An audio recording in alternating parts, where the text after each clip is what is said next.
unconscious, Mr. Tolliver slumped heavily in a shoddy old chair. His hands were bound with rope, his feet tied with some loose string. The kids huddled in a circle, discussing their plan. One thing was certain. They couldn't just let Mr. Tolliver go. They needed to know what he was doing in Luca's house. After some deliberation, it was decided.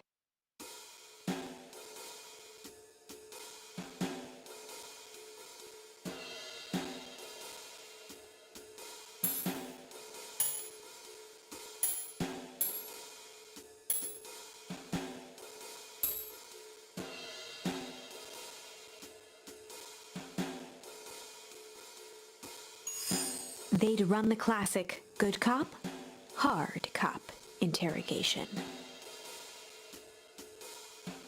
Rollo brandished a steely gaze. I've got this. Read about it 100 times.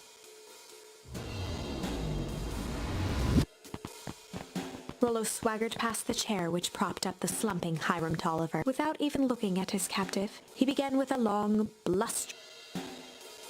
Mr. Tolliver remained motionless. Rollo spun around to face. He'd clearly expected to rouse Mr. Tolliver with his booming voice. Beck and Luca gave each other an unsure glance. Rollo slammed his fist on. He grabbed the table lamp and beamed it onto the unconscious face. Mr. Tolliver groaned and slowly lifted his head. He recoiled with a muddled, weary. The chair wobbled as he attempted to straighten up. Mr. Tolliver could only make out rough shapes through the glaring light. With a gruff tone, Rollo hoped to both conceal his voice and...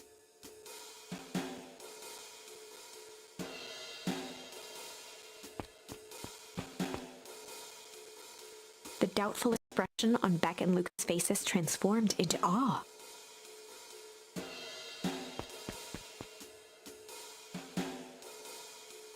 Rollo, hitting his stride, was now channeling every detective trope his memory could recall. He slammed the table again.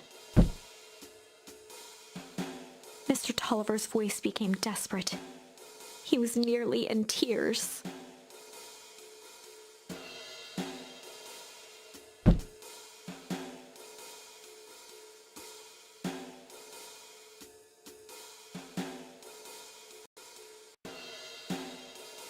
Mr. Tolliver was in a daze, now more confused than ever.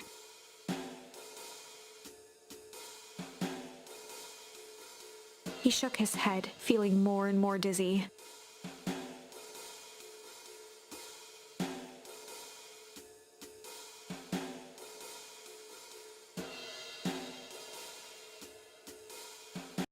His voice faded to a whisper. With that, Mr. Tolliver passed out cold. Rollo swung around with a repentant grimace.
Chapter 8. 6 feet under, 3 towns over. The kids spent the rest of the afternoon combing through dusty piles of old county records, desperately searching for anything that could help them make sense of Mr. Tolliver's cryptic utterance. Luca tried to shake the thought of Gran's basement, but his focus wavered. Explosives, messages hidden in jam, dossiers on various town figures, and a corkboard threaded with photos. Gran was the only family he had left. He still couldn't bring himself to believe the worst. But the old map with the symbol of explosives in town square made that difficult. As the sun began to set, the kids were no closer to the truth.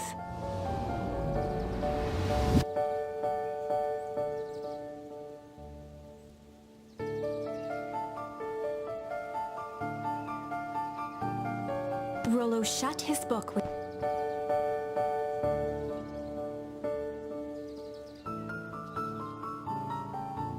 Rollo muttered under his breath.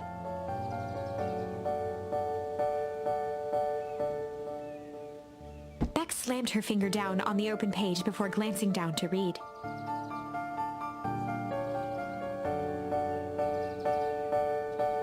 Something tickled the back of Luca's mind.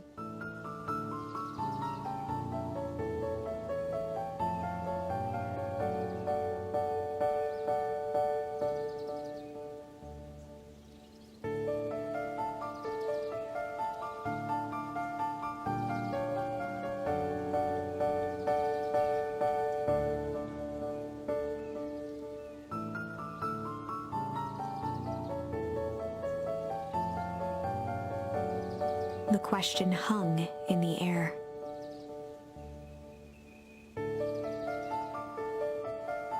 Beck rubbed her eye.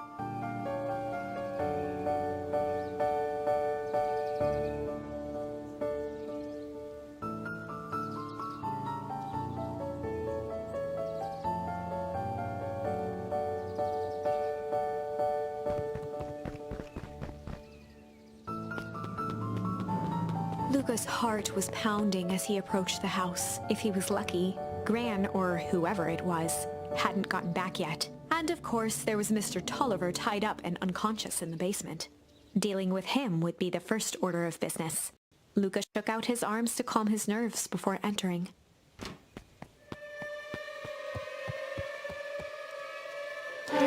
He held perfectly still, tempering his breath and listening. She was asleep. His only hope was that she hadn't found Mr. Tolliver before dozing off.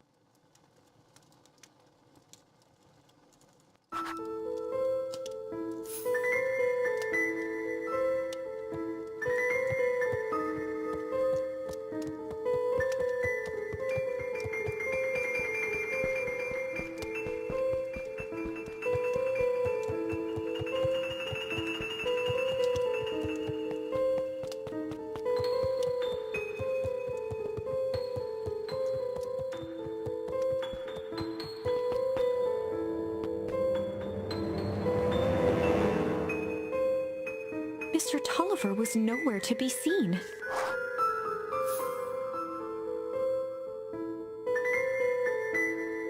Or maybe Gran knew everything. Luca's hungry stomach groaned. Not realizing it, he'd gone the entire day without eating. Luca rushed over to the pile of jam jars, unscrewed one, and shoveled a handful into his mouth. He flipped the lid to read the label.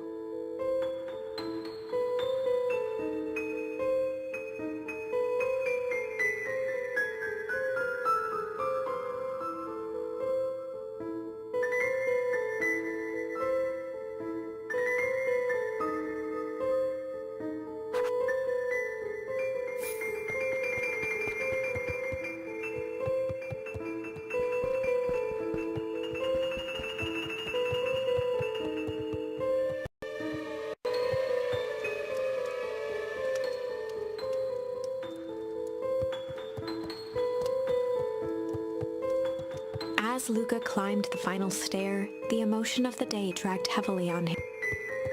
With each consecutive step, his legs weakened. His stride began to falter. He tried to grab for the railing to steady himself. Something was wrong.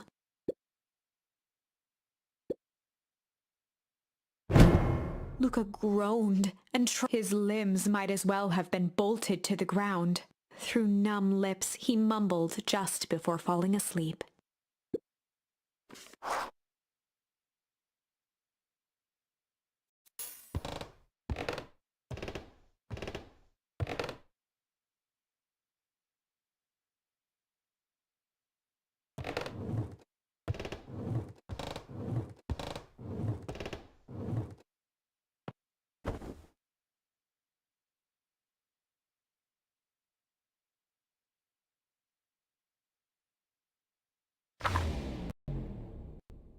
Chapter 9. A speech to end all speeches. Luca awoke to find himself face down in bed. He moaned into his pillow. Why would Gran drug him? Or rather, why was she trying to drug Mr. Nuncreed? Shaking the questions from his woozy head, Luca snapped back to the matter at hand.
Augustus Valentine nervously wiped his brow.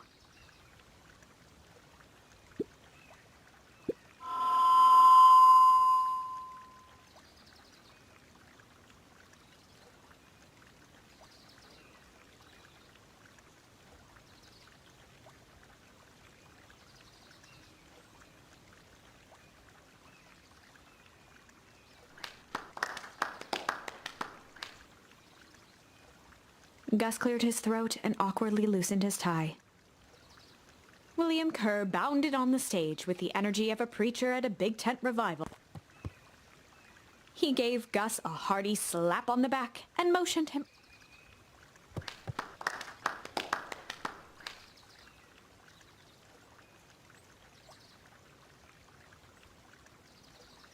Mr. Kerr pulled a thick stack of note cards out from his vest.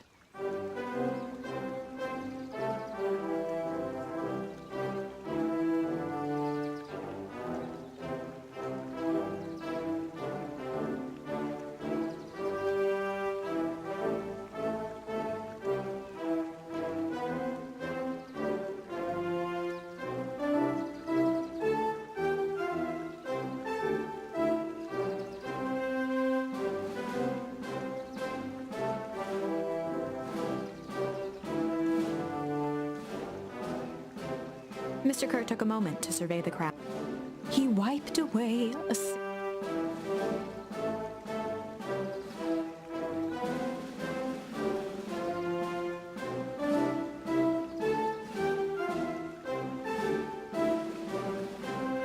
He thumped the podium to emphasize each word.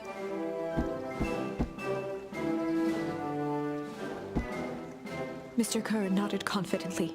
biting his lip. The crowd was silent, in rapt attention.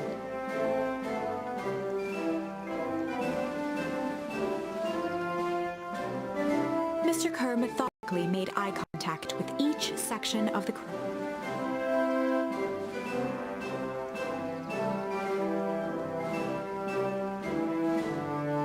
His voice began to build.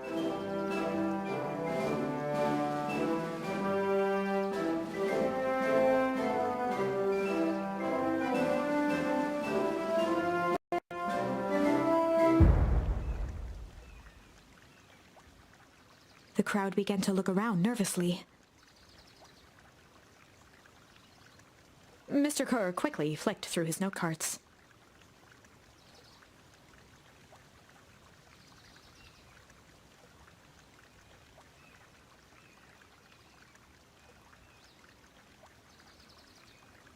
He raised his hands up to the heavens.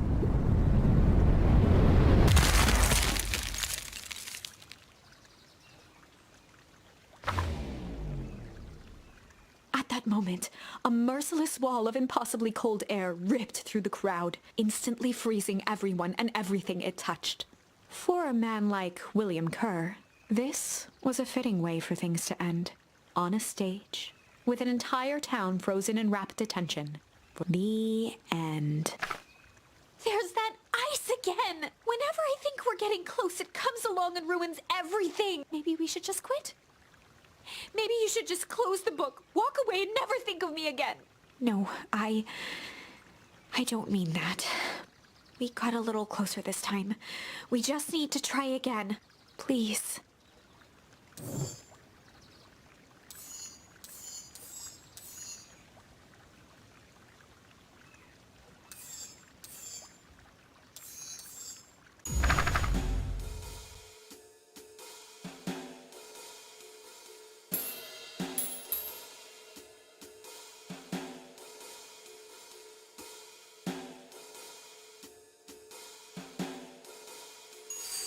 They'd run the classic good cop, sly cop interrogation. Luca and Rollo ducked behind a barrel, leaving Beck to her task. With a few crisp snaps, she roused Mr. Tolliver.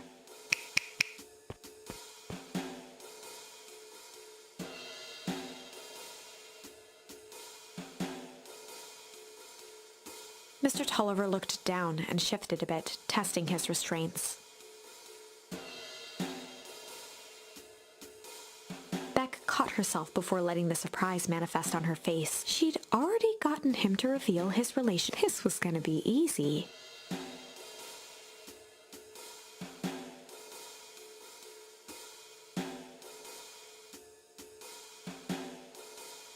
Mr. Tolliver wriggled a bit in his restraints. Beck quickly removed the rope. Mr. Tolliver rubbed the growing knot on his forehead. Beck twirled her hand, as if to prompt Mr. Tolliver to finish her thought. Beck shook her head and clicked her tongue. Mr. Tolliver let out an amused huff in agreement.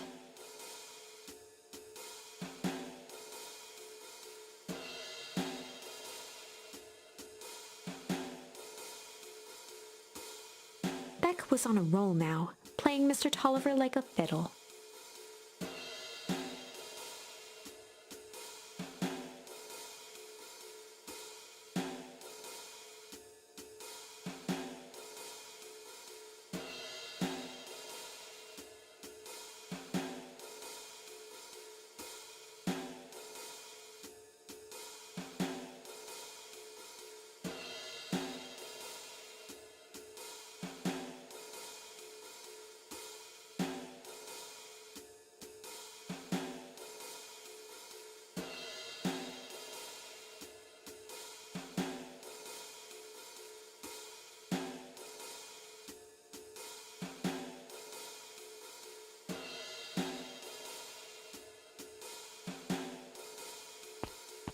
Heading for the stairs, Mr. Tolliver hesitated and turned to Beck with a puzzled look. She grinned and gave him a peppy wave. With a shrug, he continued up the stairs, whistling a jaunty tune.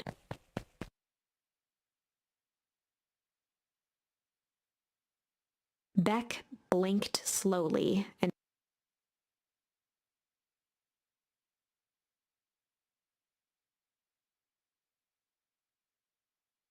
she turned to the table and began tearing small scraps.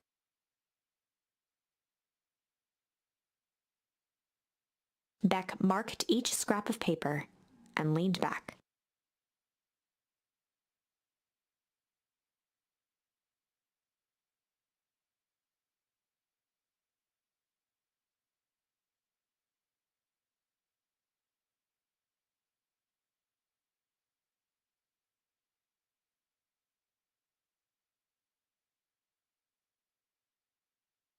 Luca and Beck looked at Rollo with amazement.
Gus looked around nervously.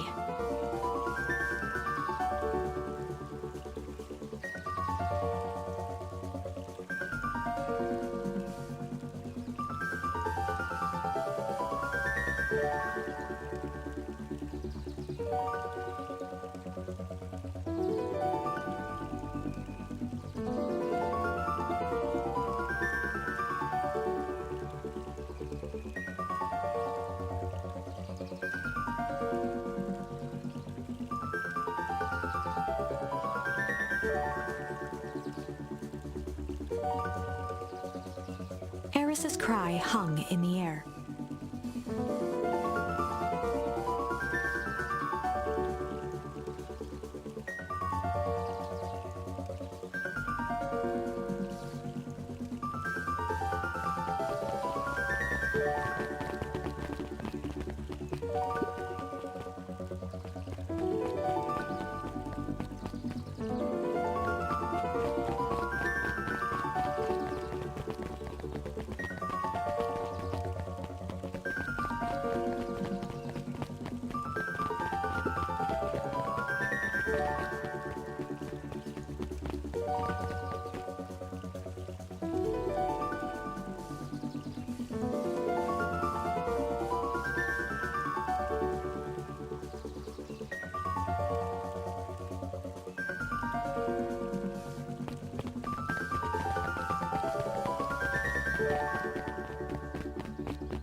Solomon stood proudly at the entrance to the drugstore, holding a brown bag overflowing with black licorice.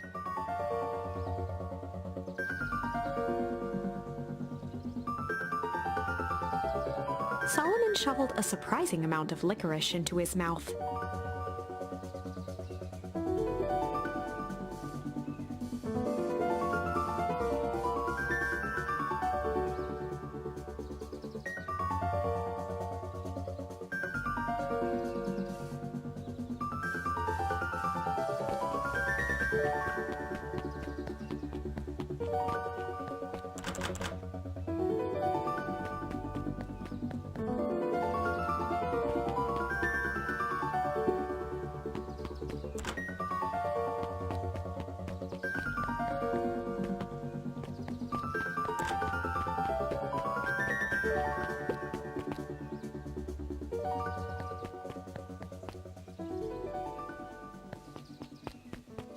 Beck cupped her hands on the glass to peek.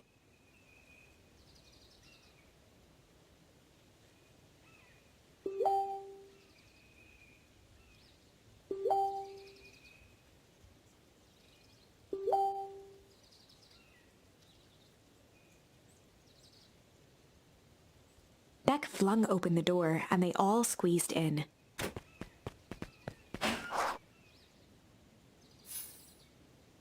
Luca cracked his knuckles and entered the letters into the keypad.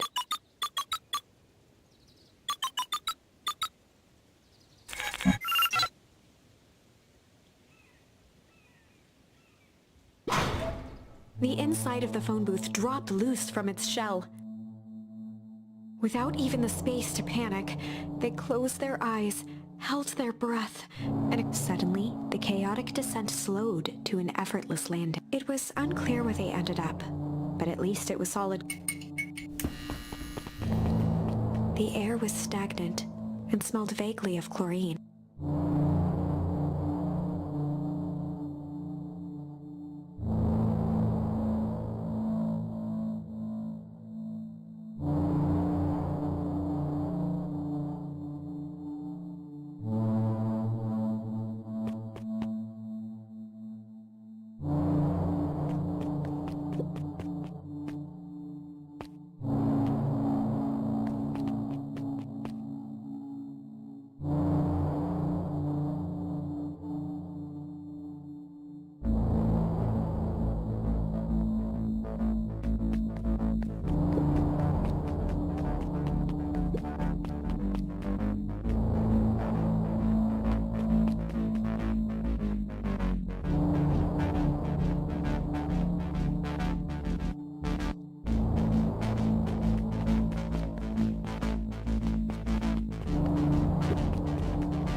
Hands hovered over the field of blinking buttons.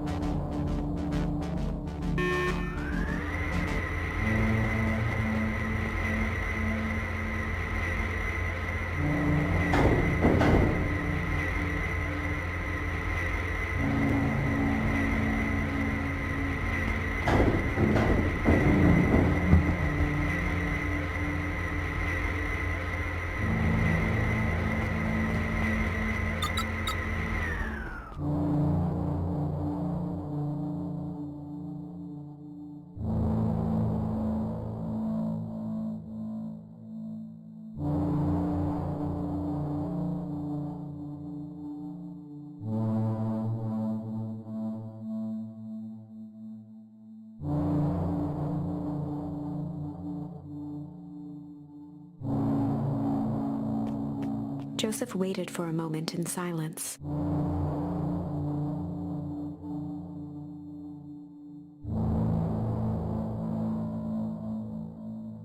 He gestured toward the strange tubes.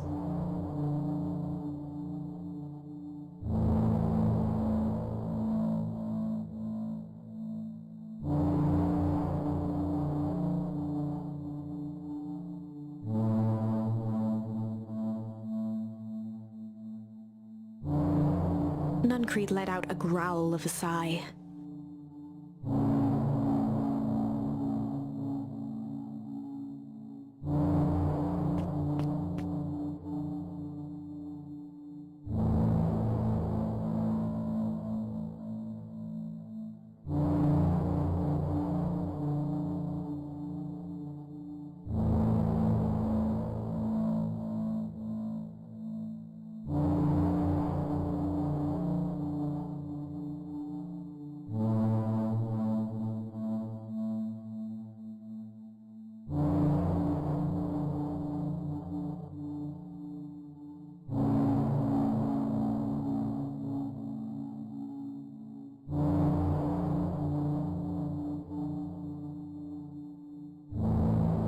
He shook his head wistfully.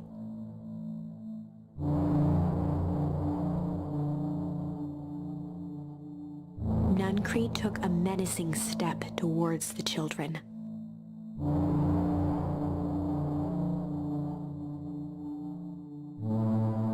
Luca began to laugh.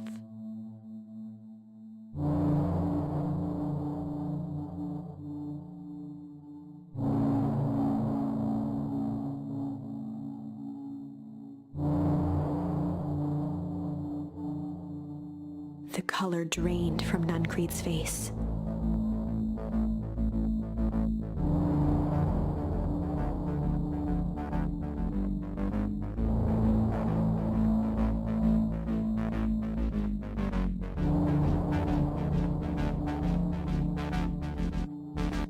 Nuncreed grabbed Luca by the shoulders, his eye.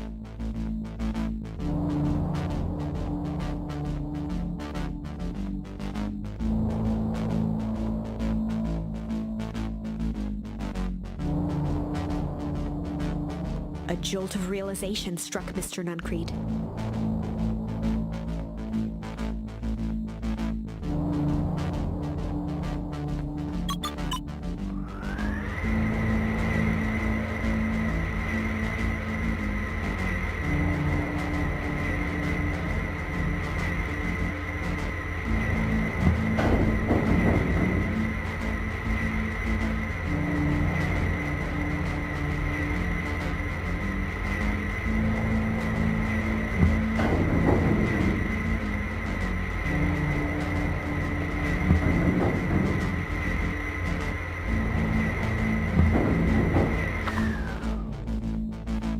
Chapter 8. The Cold, Hard Truth. Beck leapt up, allowing the suction to yank her into the dark.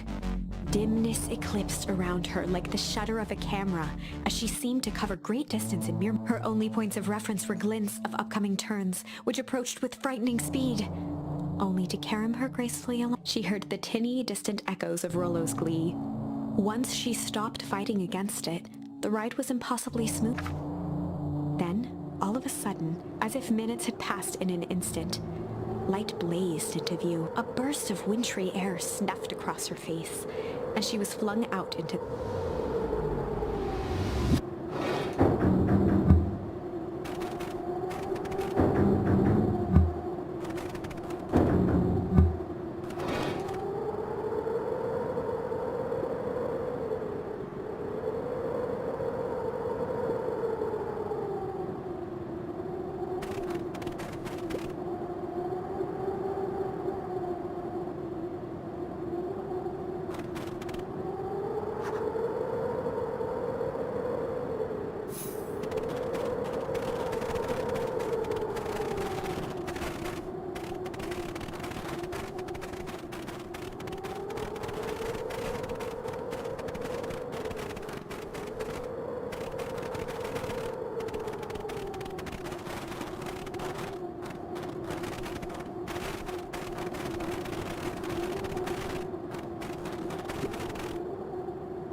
They rounded the corner to the frozen town square. They spotted Mr. Nuncreed inching cautiously toward a pit at its center. He held his arms out gingerly, as if approaching a beast in the wild. Upon closing the distance, Luca recognized what Nuncreed was after. Gran stood confidently at the edge, one arm outstretched nearby. A wheelbarrow had been emptied out. She held a lit torch, which flickered in the...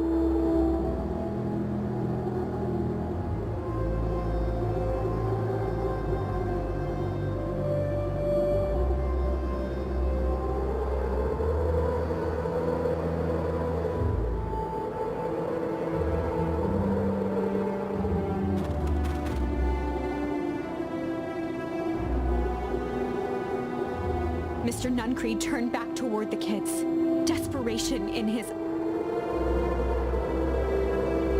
Rollo and Beck held steadfast in awe. Luca approached closer. Mr. Nuncreed spun back toward Gran, his voice growing louder.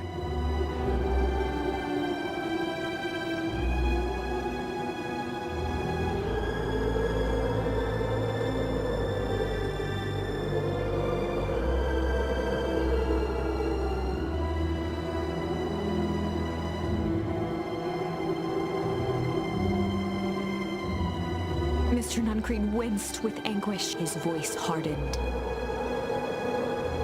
They both now yelled, not to each other, but at fate itself, making their peace with long-held burden. The wind howled with encouragement.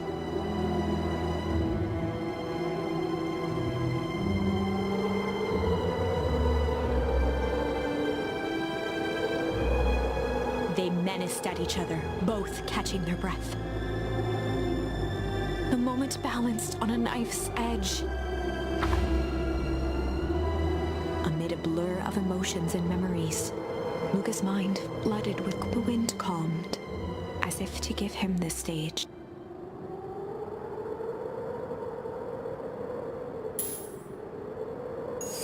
And in the stillness, he began to weep.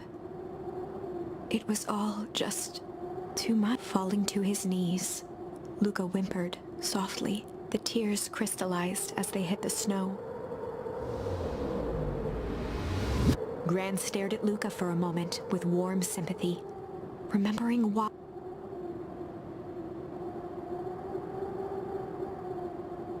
She stiffened up and brandished the torch at Mr. Nunn.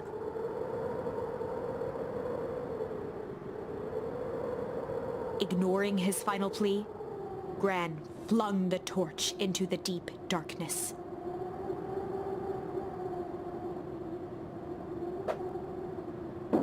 She smiled and exhaled in relief. Mr. Nuncreed moaned in resignation. The torch echoed as it ricocheted down the hole, punctuated with a thunderous thump.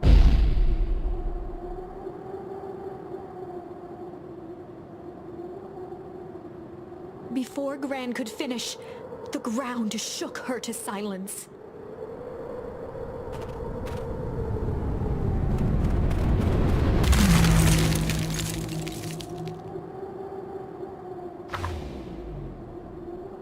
Gran only had time to spin around and run to Luca.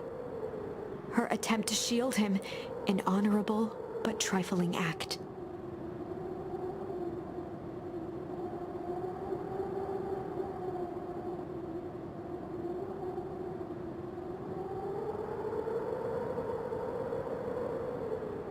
Unflinching love, pitted against an unthinking horror.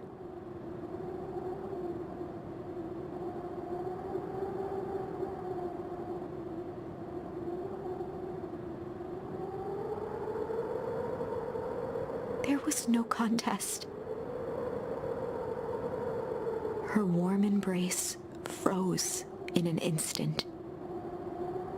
That is where they remain, fixed in place, forever. And so, our story ends on this melancholy scene.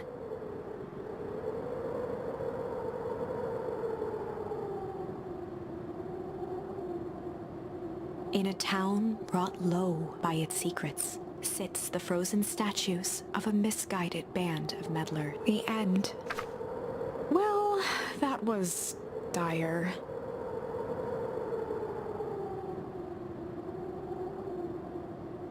On the bright side, we finally figured out where all the ice is coming from.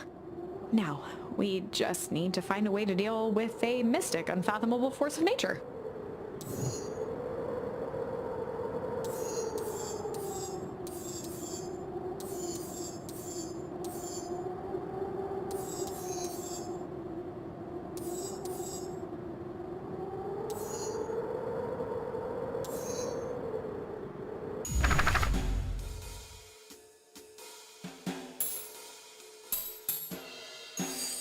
They'd run the classic good cop, chill cop interrogation.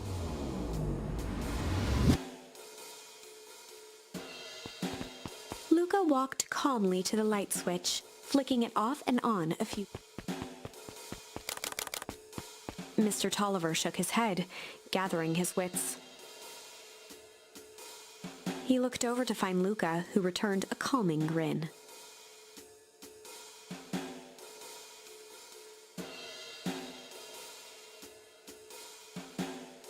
Rollo and Beck emerged from hiding to give a timid wave.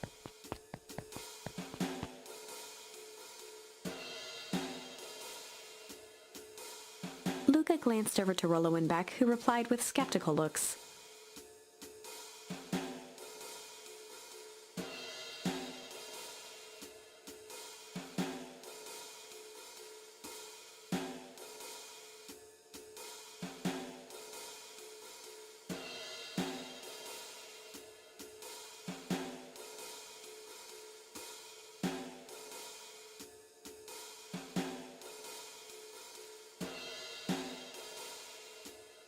Mr. Tolliver exhaled with disappointment.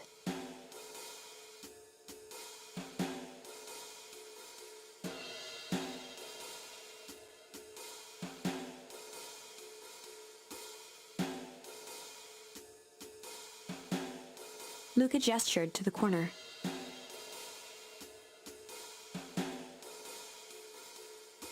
Luca looked again to Rollo and Beck. This time they shrugged. Luca began to slowly loosen the binding. Mr. Tolliver gently rubbed his wrists. He edged imperceptibly toward the stairs. Before the kids had even noticed his movement, Mr. Tolliver was at the light switch. He punctuated his final words by flicking the switch and rushing up the stairs. Beck darted to the wall and turned back on the lights. It was too late. Rollo confirmed what they all heard. Mr. Tolliver's muffled voice came from behind the door.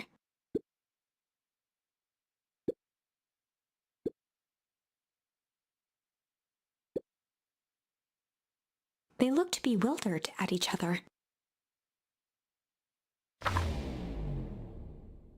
They heard the staccato thump of quick steps exiting the house. The kids looked down in resignation. This isn't how it goes in Hank Atomic.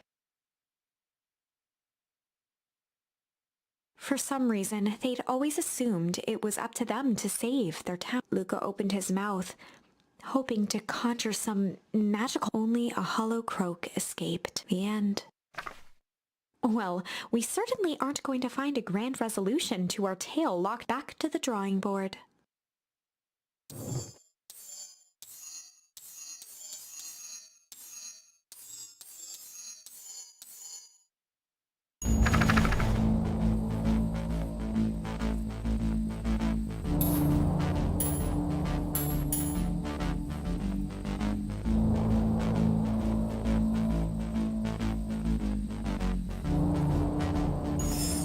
Luca drew himself up and decided to take the only option they had left.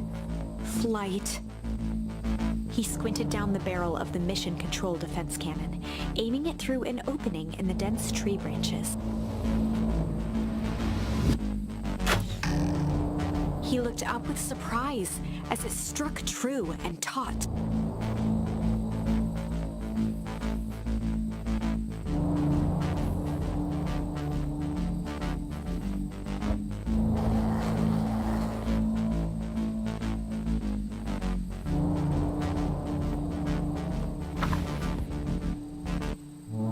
And Iggy winced as they sprinted through the thicket. The branches clawed at them, reluctant to give passage. After what felt like a marathon, Luca stopped in his tracks as they reached the clearing. What the? That was all he was able to say before Iggy slammed into his back. The boys tumbled down a steep decline and crashed with a wheezing thud on a surface. In fact, it was... Chapter 5. Signs. They stood silently, catching their breath. The sky was like sapphire. With each breath, a plume of steam escaped from Luca's lob. Let's keep moving. Luca pulled Iggy to his feet as they gazed across a snowy terrain.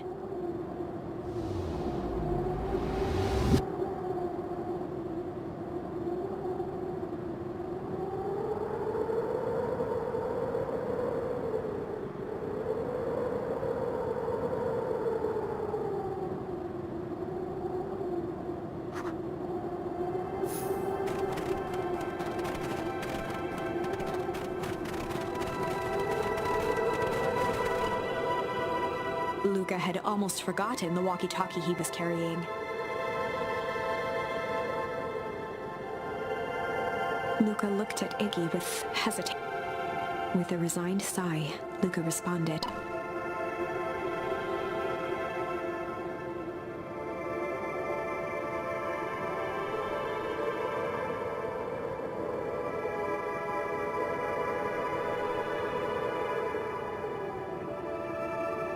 Luca winced, shoving the walkie-talkie back into his pocket.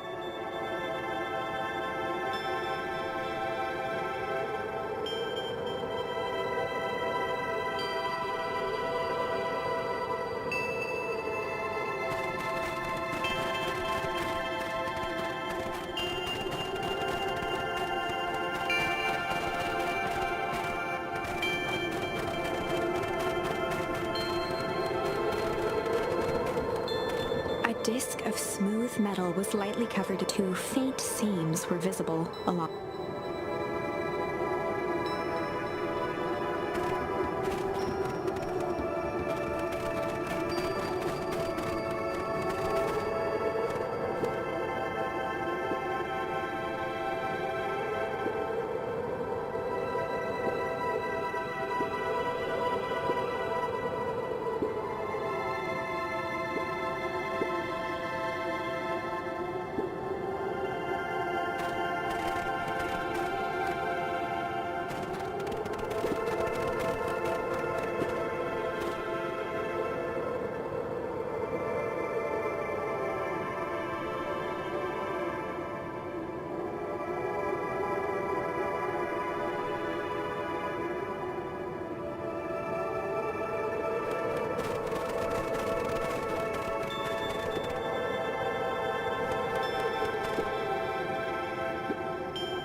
The boys stared in disbelief at the sign that now clearly read,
Looking down at the frozen stream, Luca could faintly see a school of minnows encased in the ice.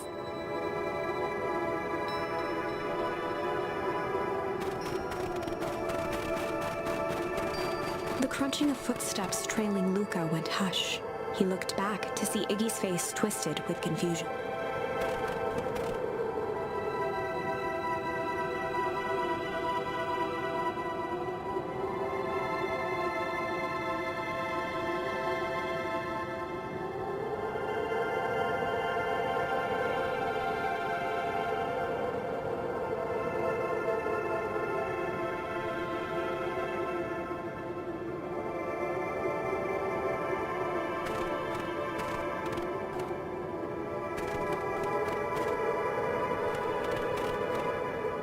Luca peered upward at the darkening sky. He let out a long, foggy, faintly.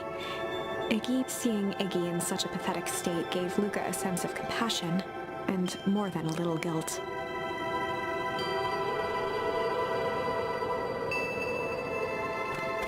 Luca allowed himself to collapse next.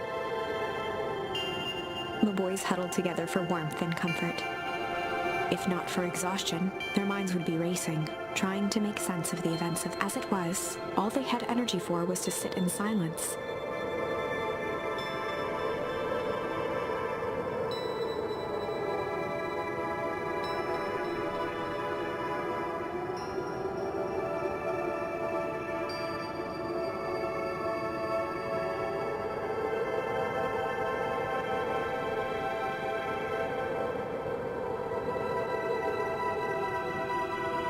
Iggy motioned sarcastically.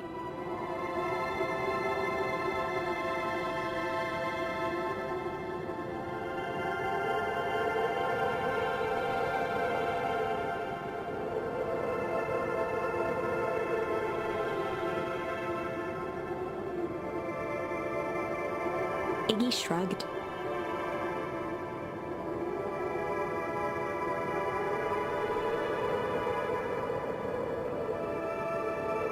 Iggy now wept open.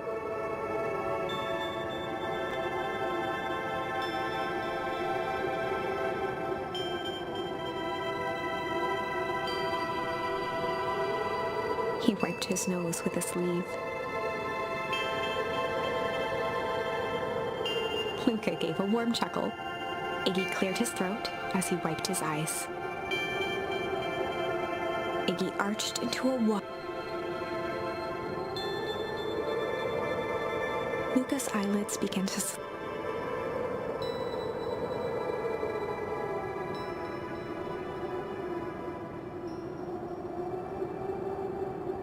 That's all Luca could whisper before succumbing to sleep. Iggy snuggled in some more.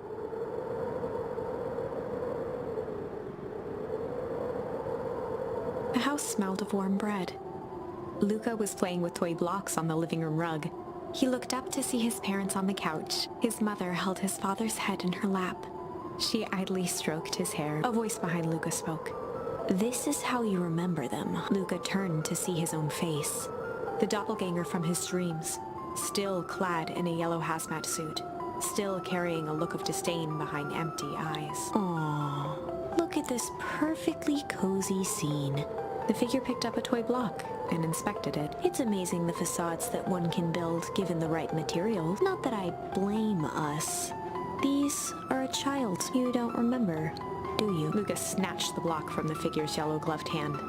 Remember? The doppelganger pointed to the couch. The last day we saw him, the day he chose to abandon us. Luca turned to look at his father, still lounging on the couch. That's not true. He didn't abandon us. The doppelganger waved his hand dismissively. Everything is true here. It's just a matter of what we choose to see. Let me show you. The world flickered and pulsed. Luca was sitting next to his bed, listening to his heartbeat with one of his The doppelganger limped into the room. Now, we both know that's not how this went. He grabbed Luca's hand and guided the stethoscope to the Luca heard muffled shouting, brought close by the stethoscope. It was his parents, fighting. Do you remember what we did next? Luca gave a slow nod and crept down He could see the outline of his mother at the bottom of the stairs. Damn it, Walt. We can't afford to get involved in this. She was scared. His father stepped forward. There's a sickness in this town, and we both know who's behind it. I swore an oath. To hell, I won't turn my back on them. Luca's mother grabbed Walt. She was crying, pleading. Walt calmly removed Eleanor's hand from him. What's right is right. I could never live with myself. Eleanor raised her voice. Spare me your bullshit platitudes. What about our son? Luca flinched, dropping the stethoscope down the stairs. Walt turned with a panicked smile. Luca? Is that you, buddy? With tears in his eyes, Luca descended the stairs. Mom? Dad? Walt dropped to a knee to meet Luca eye to eye. Nothing, buckaroo. Your mom and I just got a little overexcited is all. Luca placed the stethoscope against his father's chest. It sounded like you were going. Walt gently removed the device from Luca's ears. Listen to me, Luca. I have some business to take care of. I'll be back in time to tuck you in. Luca hugged his father tightly. Promise? Walt stood up and walked to the door. He glanced over his shoulder.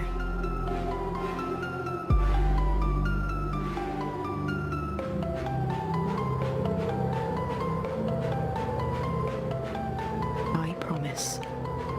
With a wink and a grin, he put on his hat and strode out. A figure approached soundlessly from the foggy snowfall. It stood above them, lingering in contemplation. Slowly raising one hand above Iggy, it snapped out 2 brisk raps on him. From a deep slumber, Iggy sprang up defensively. Whether it was the calming presence or the recognition that he was not in danger, Iggy felt his clenched fists lower. Luca looked up, gradually remembering his whereabouts. The figure exhaled a cloud of warm vapor.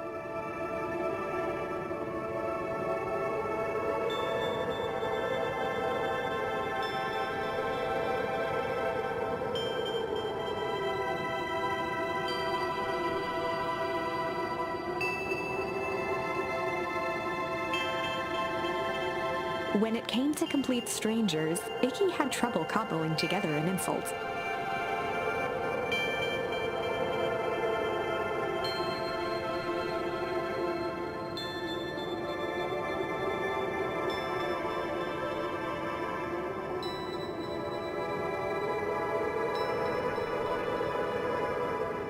Iggy huffed with gratification.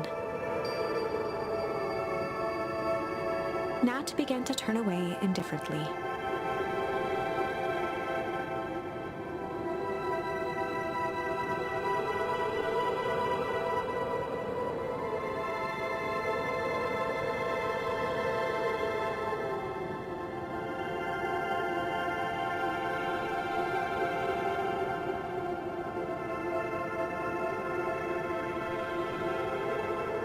Iggy turned sharply and began to stomp off.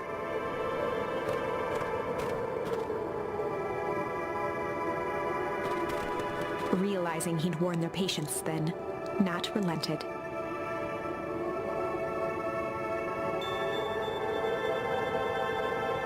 Luca and Iggy turned around with hope in their eyes. Nat took a deep breath in. Nat exhaled slowly, then snapped his fingers. For a brief moment, Luca and Iggy let themselves believe that some great magic was about to until they opened their eyes and found themselves in the exact same place, cold and disheartened.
Nat narrowed his eyes, furrowed his brow, and uttered. Luca began to laugh uncomfortably. He looked down at his feet. His eyes started back and forth in contemplation. With a sudden pain, a thought struck him. He sprinted off into the pale distance. As Iggy turned to follow, Nat called out.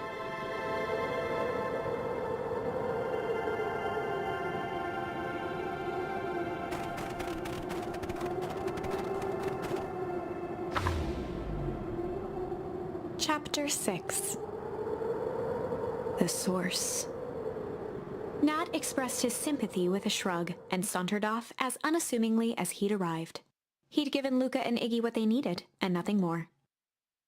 As Luca sprinted across the snow, the events of the past few days became clearer, pieces to a larger puzzle. Rollo said he was underground somewhere, captured. Mr. Kerr tried to cover it up with lies. The clipboards were hell-bent on capturing Iggy. It all seemed to point to Perennial Harvest.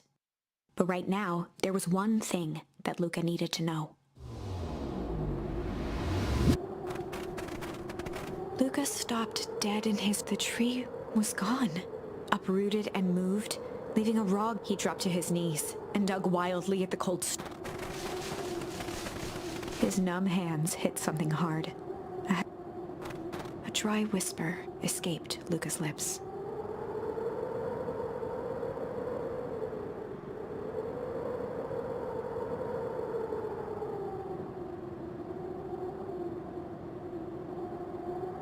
There was no reply, just snow-covered silence.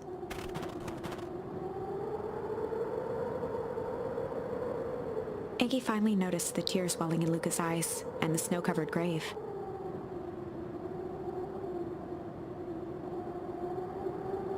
Suddenly, they heard the crunch of approaching footsteps in the snow.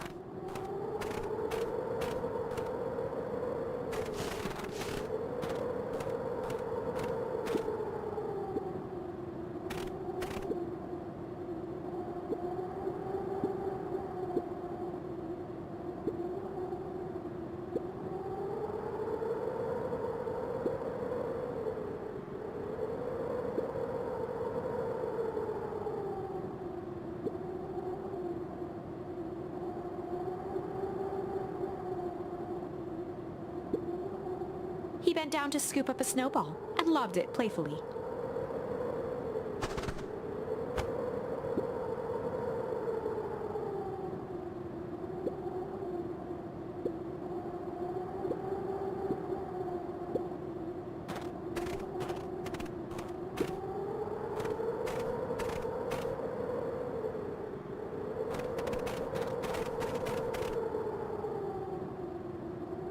Luca stuttered through heaving.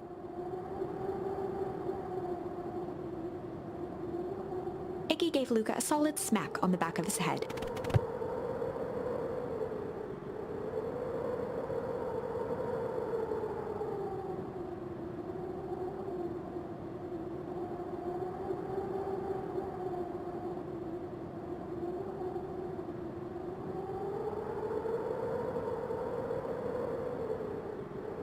Luca wiped his eyes with a sleeve.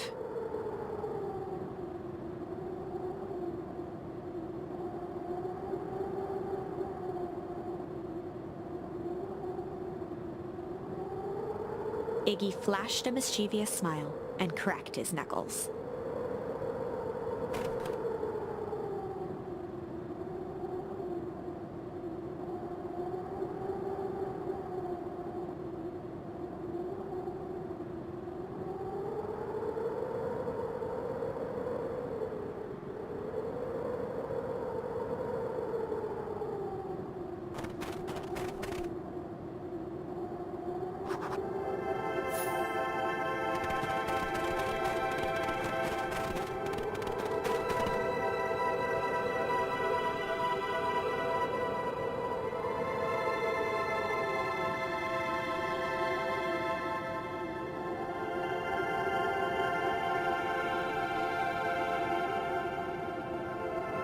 Iggy and Luca shared a skeptical look.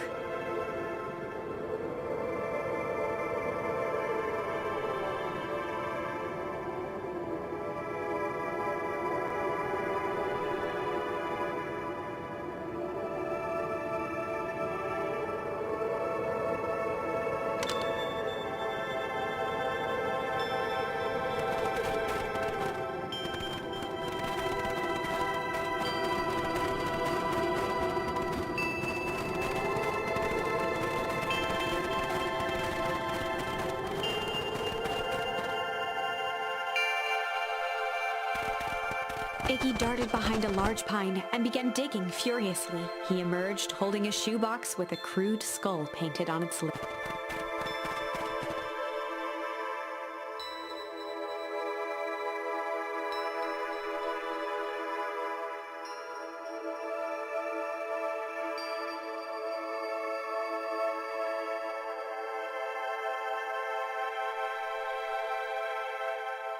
Luca rolled his eyes with realization. Iggy stifled a chuckle.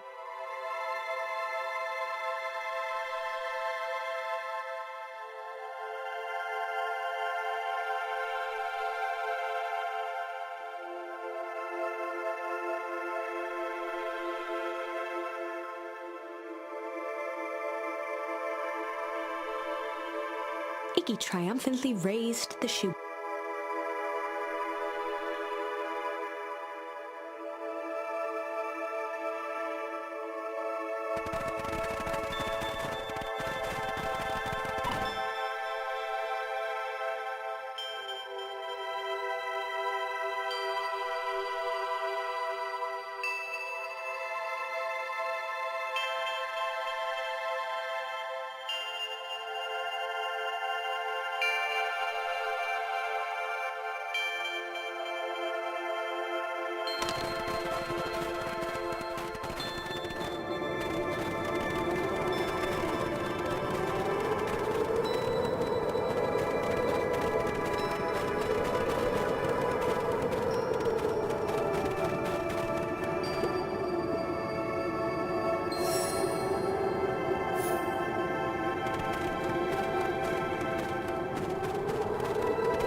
Luca and Iggy inched up to the edge of the hole with bewildered. Arctic air breathed out of the cavern in heaving gusts.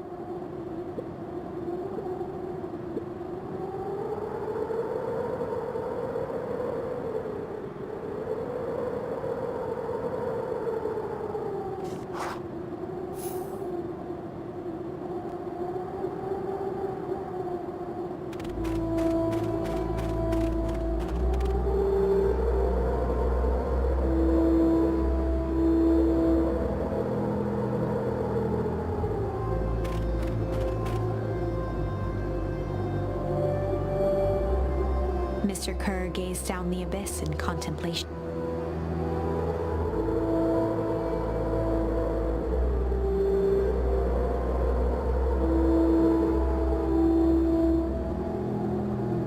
Kerr scratched the back of his head.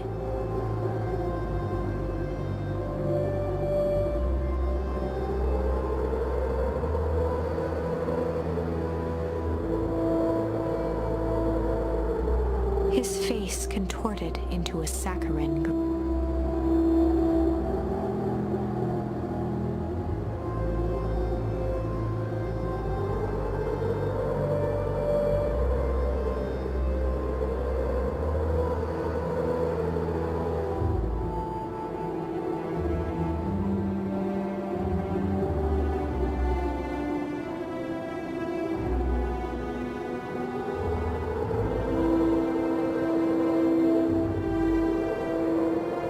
Snapped his fingers.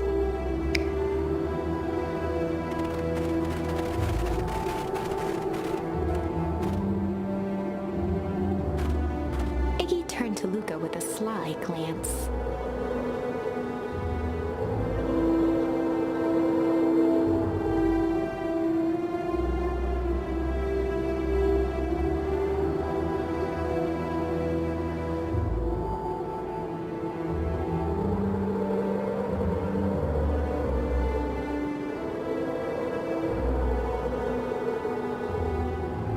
Iggy waved the box into the air, threatening to drop it down the hole.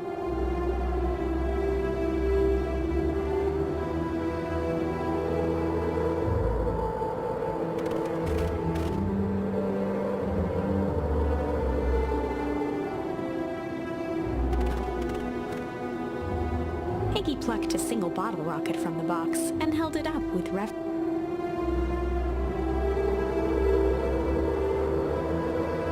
After a long pause, Mr. Kerr flung up his hand with frustration.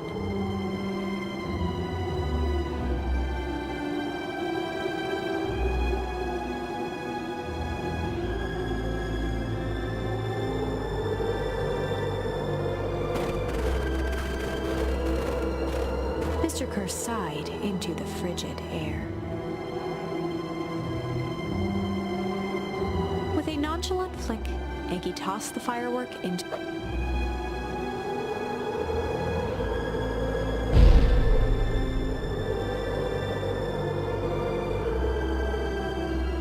With a growl, Kerr leapt at Iggy, crashing through Luca. Iggy tried to twist away, but in the struggle they both tumbled over the side. Luca dove forward, bracing Iggy's hand just before it slipped. His grip was made precarious by the cold, wet snow. He could see Kerr further down, clinging to Iggy's coat.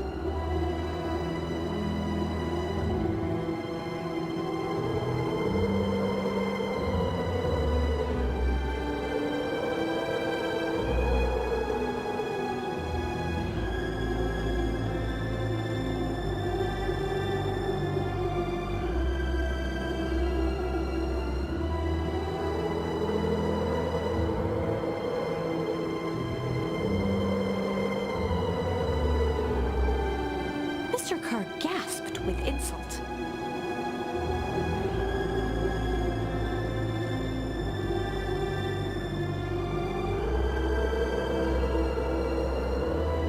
With a wild look in his eye, Mr. Kerr began to hum a proud melody.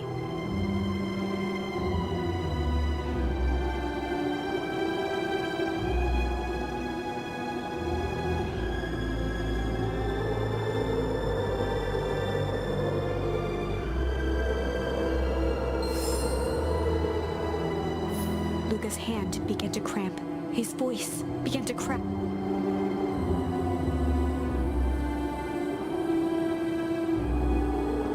Luca felt Iggy loosen his grasp. Every muscle in Luca's body burned.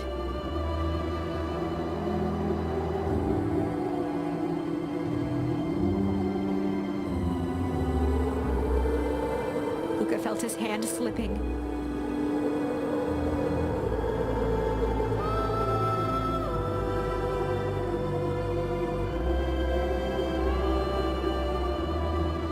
A calm settled over Iggy's face. Iggy's voice was colder than the bitter air billowing from the cabin.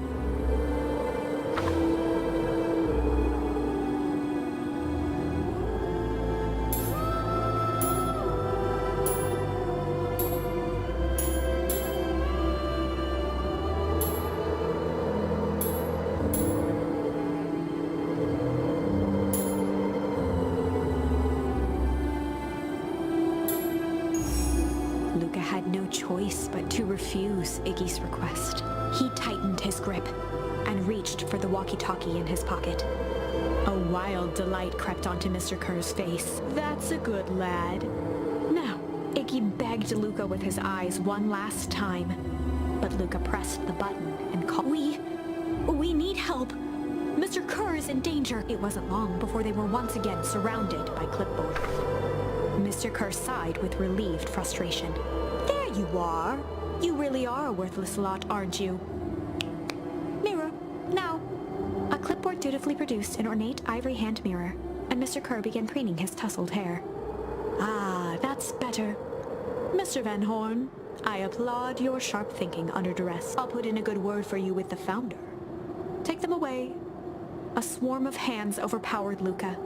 The last thing he saw before a cloth bag was pulled over his head. The end. I think this was one of those times where doing the right thing was the wrong thing.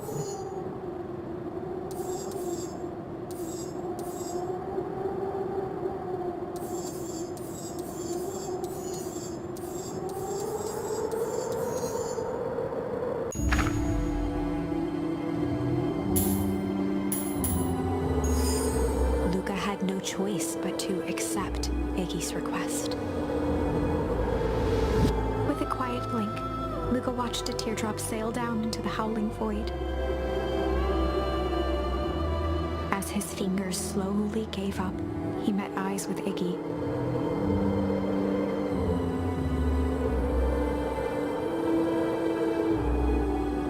The two silhouettes were swallowed by darkness.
We have some idea what that would look like.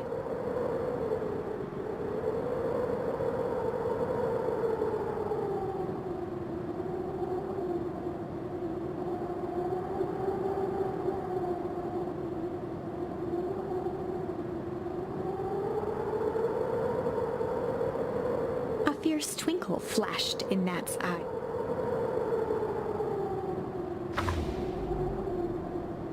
With a chuckle, Nat turned and walked west. Dumbfounded, Luca followed behind him, trudging through the snow. Every step taking him further away from everyone and everything he knew. To be continued in Beacon Pines, Pines Harder. Revenge served cold, second time's a charm? Wait, that's it? This ends with a crummy cliffhanger just when it was getting good? I was even starting to like Iggy. No way. I refuse to be associated with some never-ending parade of sequels. Let's go back and find something more definitive.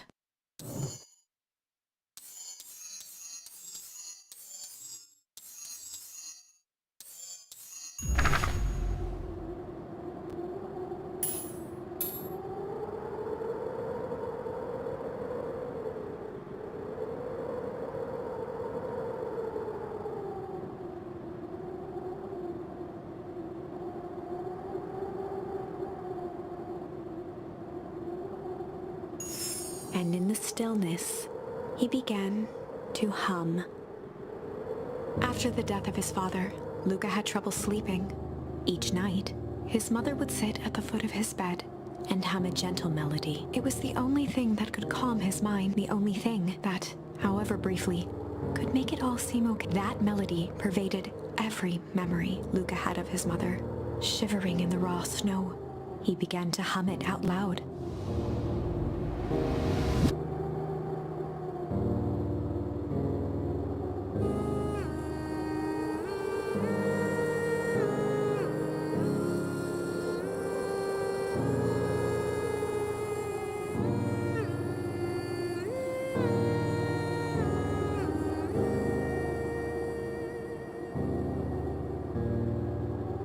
Gran lowered the torch, listening closely. As recognition slowly set in, those countless nights of the incomparable loss they shared together. She let the torch fall to the snow and sizzle out. A few steps toward Luca was all she could bear before dropping to the snow. Through a flood of tears, she began to hum along, note for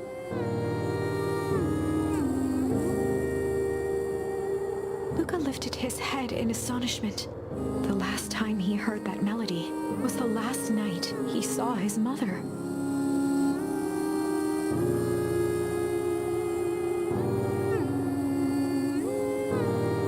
Luca blinked through blurry, watery eyes, trying to see. He could just make out the impression of a familiar face. He peered across the snowscape at the woman on her knees. Something about her was undeniably his mother. Only smaller, older.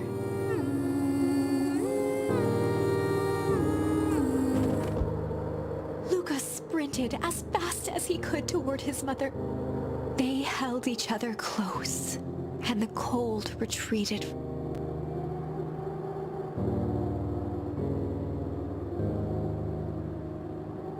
Eleanor looked down at Luca, tightening her embrace in an appeal for forgiveness.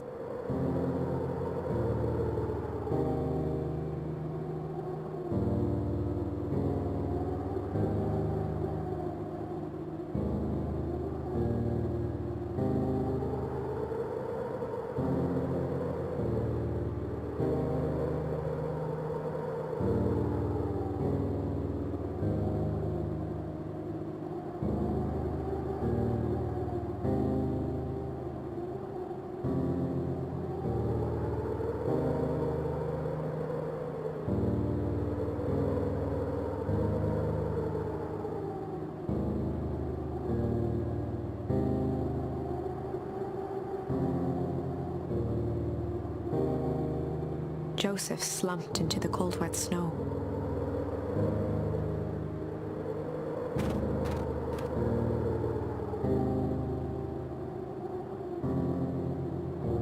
For the first time in a long time, her voice felt like her own again.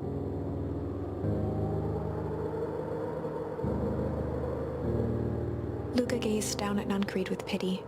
He looked small. Joseph stared into the snow, as if searching it for answers.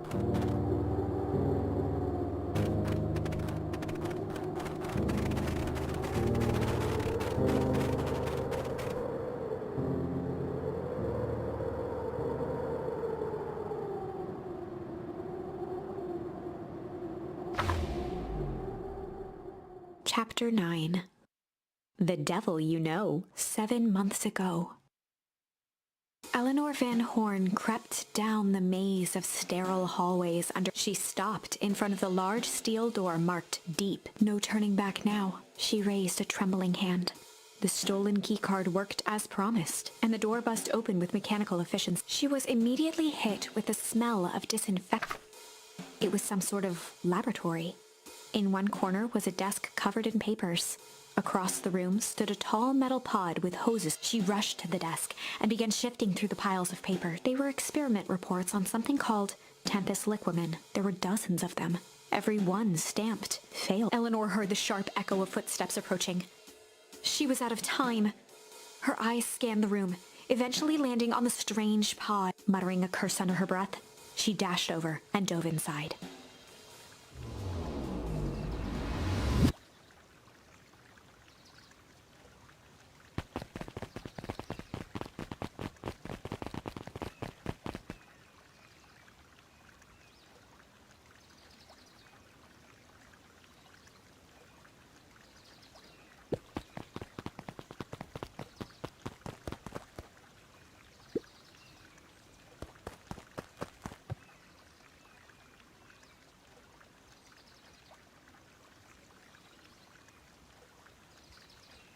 Mr. Kerr addressed the crowd with a sarcastic tone.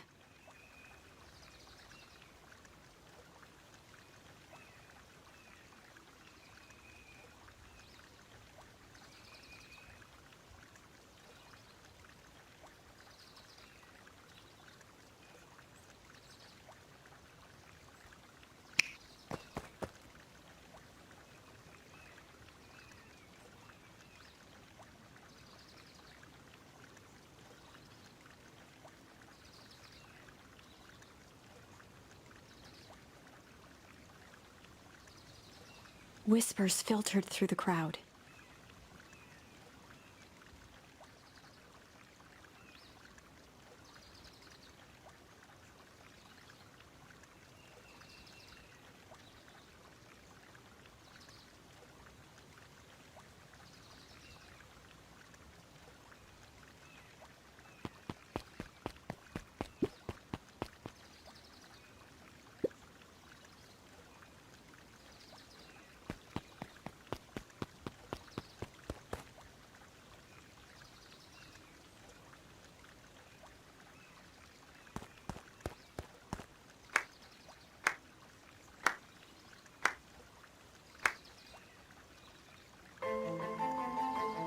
Torment dragged on Joseph Nuncrete's face.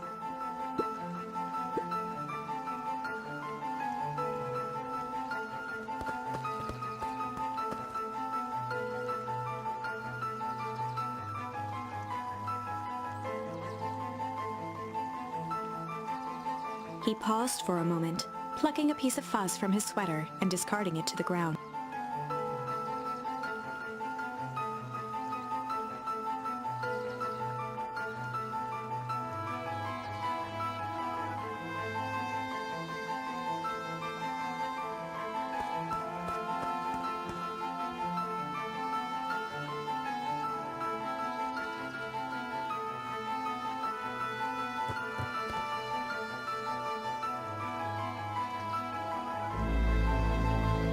Kerr gave a bow of deference. Gasps rippled through the crowd. Solomon pulled a glass vial from his pocket. In one smooth motion, he downed its contents. A triumphant smile grew across Solomon's lips. His body and face began to contort and expand as he disappeared into a belching green.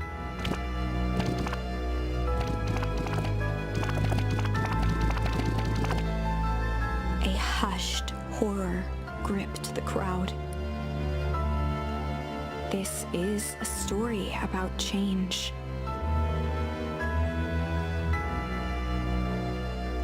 Sharper examined his new hands.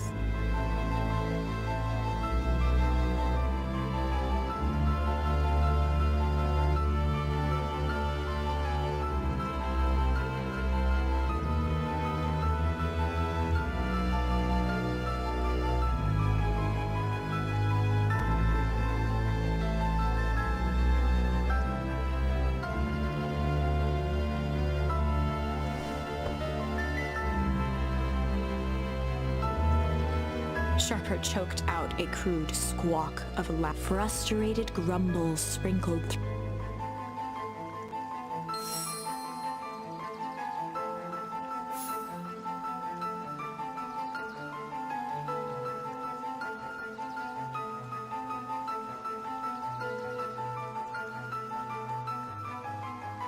William Kerr gave a subtle nod to the clipboards.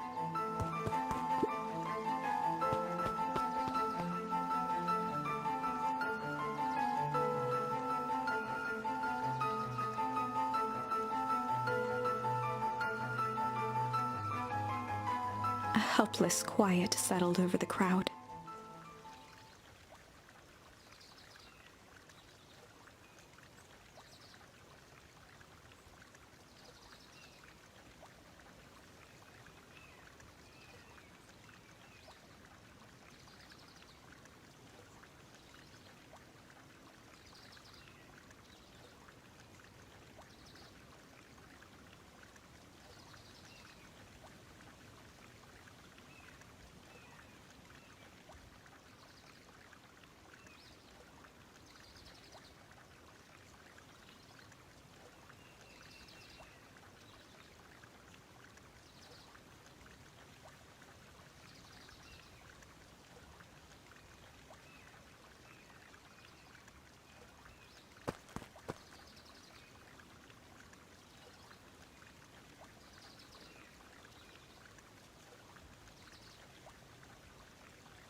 Sharper addressed the crowd with he'd planned this moment for so long that now, at the deed's fruition, it almost felt frivolous.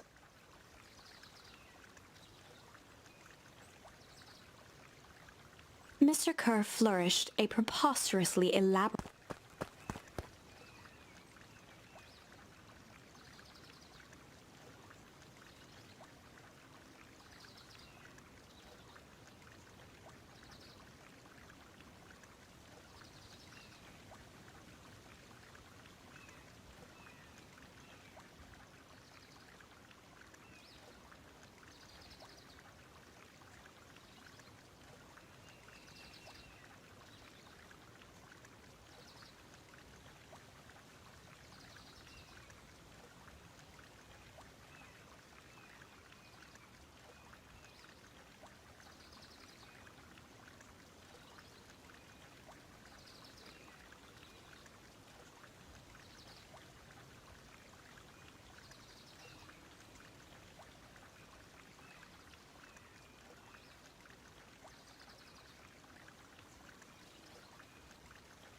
Sharper coughed up one final laugh and cracked his knuckles.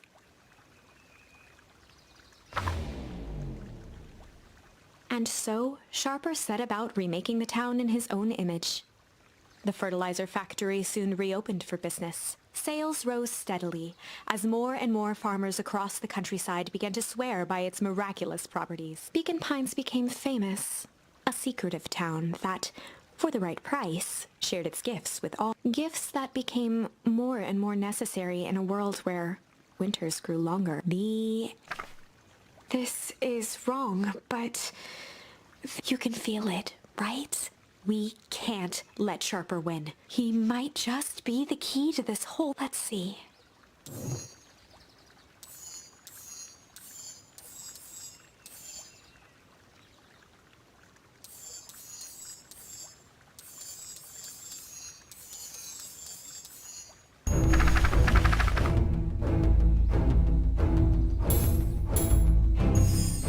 There was a malice lurking behind those eyes, like a trap ready to spring. Luca felt the weight of Nuncreed. Something wasn't right. He didn't know why.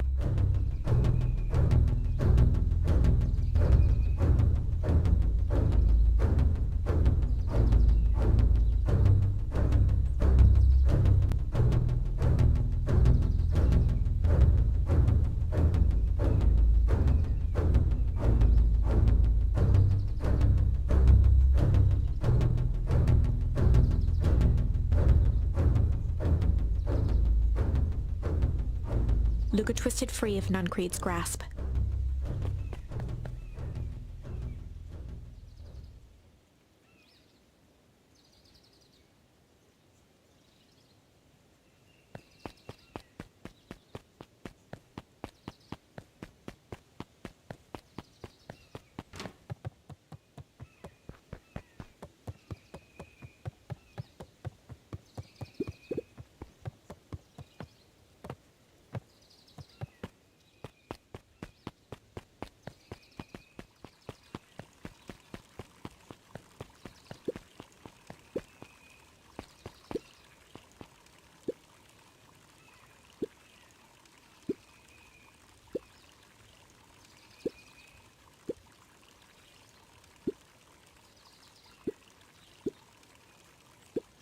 The two scurried off, eagerly.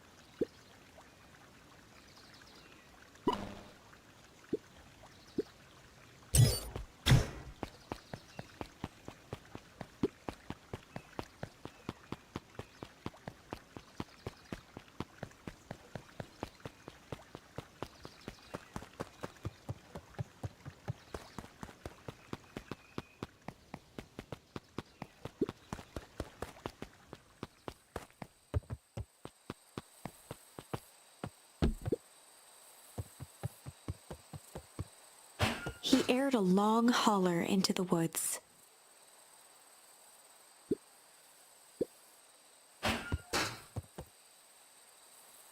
Luca felt his eyes getting heavy and plopped into the beanbag. He conceded to its look.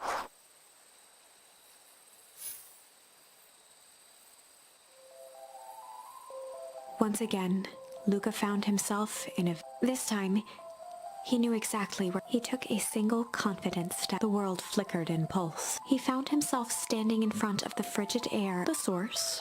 He plopped down cross-legged and gazed into the cold... Soon enough, the fire began to die out, popping sporadically, until all... Luca stood up and dusted himself off. He plucked the glowing ember from the cold ash, examined it, and a keepsake.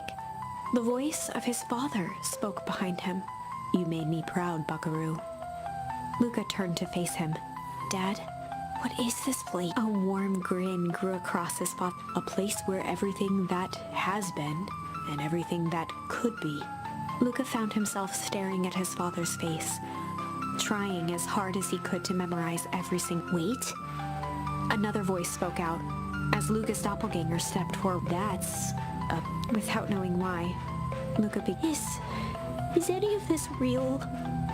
Luca's father bent down to smudge away. Of course, I'm as real as the part of you that Miss... Luca turned to look at the older version of himself. And you? The doppelganger choked back tears. I'm as real as the part of this. That makes sense. Through his tears, his father pulled him in for an embrace. Time to go, buckaroo. Luca was startled from his dream by a banging on the floor. A commanding voice rumbled from below. Just as Luca sprang to lock the entry hatch, the door... Chapter 5.